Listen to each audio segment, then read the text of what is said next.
제 꿈은 삼성을 이어받아 열심히 경영해서 우리나라를 위해 헌신하는, 제가 받아왔던 혜택을 조금이라도 더 많이 사회와 나눌 수 있는 참된 기업인으로 인정받고 싶었던 것뿐입니다. 이재용 삼성전자 부회장이 3년 만에 다시 서울고법 재판장에 섰습니다. 오늘 국정농단 사건 파기환송심 결심 공판이 열렸죠. 다시 한번 최후 진술에 나서기 위해서입니다. 참된 기업인으로 인정받고 싶었다는 이 부회장. 문제는 삼성을 이어받는 방식이었습니다. 이 부회장이 법의 심판을 받게 된 이유, 박근혜 전 대통령과 최순실 씨에게 경영권 승계 등을 도와달라 청탁을 하고 뇌물을 건넨 혐의입니다. 지금까지 모두 3번의 재판부 판단을 받았는데요. 1심에선 징역 5년을 선고받아서 수감이 됐고, 항소심에선 일부 혐의가 무죄로 인정이 돼 집행유예로 풀려났습니다. 저를 돌아볼 수 있는 정말 소중한 시간이 되었습니다. 앞으로 더 세심하게 살피고 지난해 8월엔 대법원 판결이 있었죠. 대법은 항소심에서 무죄로 판단한 일부 금액도 유죄로 봐야 한다며 다시 사건을 고법으로 돌려보냈습니다.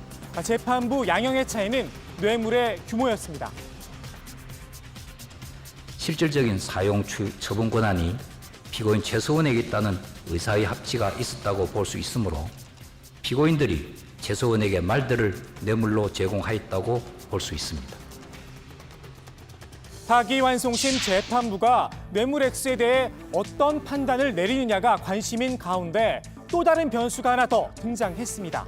지난 1월 출범했죠. 재판부가 삼성 준법감시위원회의 활동을 양형에 반영하겠다는 뜻을 내비친 겁니다. 법 위반 리스크가 있는 해외 후원금, 계열사나 특수관계인 사이의 내부 거래, 노조 문제나 경영권 승계 문제 등에서 법 위반 리스크 관리도 준법 감시의 예외가 될 수 없습니다.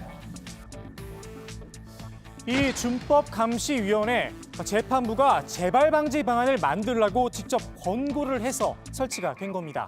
당장 재벌과 짜맞춘 양형 봐주기가 아니냐 비판의 목소리가 쏟아졌습니다. 외부 전문가가 들어가기 때문에 법적인 어떤 의무는 없는 조직이에요. 집행유예를 받기 위한 꼼수나 면죄부가 되어서는 안 된다. 이러저러한 조건을 내걸어서 죄를 경감시켜주려고 한다면 그거는 재판이 아니라 거래라고 생각합니다. 특검은 대법원에 파기환송심 재판부를 바꿔달라 기피를 신청했지만 지난 9월 기각됐습니다.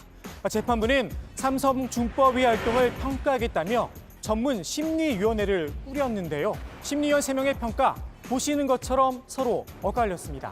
특검은 준법위의 실효성을 인정하더라도 징역 5년 이하의 형을 선고할 수는 없다고 주장을 했습니다. 반면 이 부회장 측은 준법위의 지속 가능성과 실효성이 확인됐다며 양형에 반영해달라 요청을 했습니다. 재판부는 준법위의 실효성을 양형 조건으로 고려할지 여부는 재판부의 판단 사항이라고 일단 선을 그었습니다. 오늘 특검은 이 부회장에게 징역 9년에 처해달라 재판부에 구형을 요청했는데요. 통상 결심 공판 이후 최종 선고까지는 한 달가량이 걸립니다. 이 부회장이 다시 구속되느냐 아니면 집행유예를 유지하느냐 내년 초엔 결정이 날 걸로 보입니다.